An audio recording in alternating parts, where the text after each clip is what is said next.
Live അപ്ഡേറ്റുകളിലേക്കാണ് പോകുന്നത്. ഈദ് ആഘോഷങ്ങൾ തുടങ്ങി. എല്ലാ സീസണിലും ഉള്ള പോലെ ഒരു സ്പോൺസർ ടാസ്ക് കൊടുത്താണ് ഈ ഒരു ആഘോഷം എന്ന് തുടങ്ങുന്നത്. ടാസ്ക് ഒന്നും അല്ലാന്ന് തോന്നുന്നു. അവര് ഫുഡ് കഴിക്കുന്നുണ്ട്. ഇപ്പോ ഇന്ത്യ ഗേറ്റ് ആണ് ആ ഒരു ഫുഡ് സ്പോൺസർ ചെയ്തിരിക്കുന്നത്.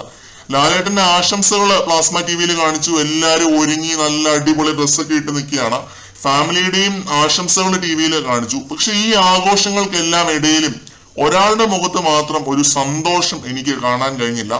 ജാസ്മിന്റെ കാര്യമാണ് പറയുന്നത്. എന്തോ ഒരു വിഷമമുണ്ട് പുള്ളിക്കാരിക്ക്. കണ്ണീരിങ്ങനെ പൊടിഞ്ഞു വീഴുന്നുമുണ്ട് ഇടയ്ക്ക്. അതിങ്ങനെ ബിഗ് ബോസ് സൂം ചെയ്ത് കാണിക്കുന്നുണ്ട്. ഹോം സിക്നസ് ആണോ അതോ പുറത്തെ കാര്യങ്ങളെ കുറിച്ച് ഓർത്താണോ എന്നതാണ് സംഭവം എന്നൊന്നും അറിയില്ല. ആൾ ഒട്ടും ഹാപ്പി അല്ല എന്നത് മനസ്സിലായി. ഒരു ഉഷാറില്ല മൊത്തത്തില്. അത് എന്തുകൊണ്ടാണ് എന്നൊന്നും ചോദിക്കരുത്. മനുഷ്യന്മാരാണ്, എപ്പോഴും ഒരേപോലൊന്നും ആരും ഇരിക്കാൻ സാധിച്ചു എന്ന് വരില്ല. ജാസ്മിൻ ബെറ്റർ ആവുമെന്ന് ഞാൻ വിചാരിക്കുന്നു.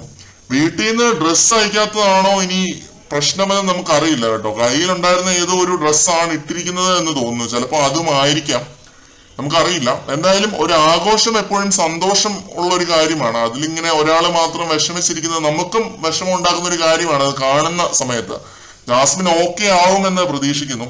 മറ്റൊരു അപ്ഡേറ്റുമായിട്ട് വീണ്ടും കാണാം.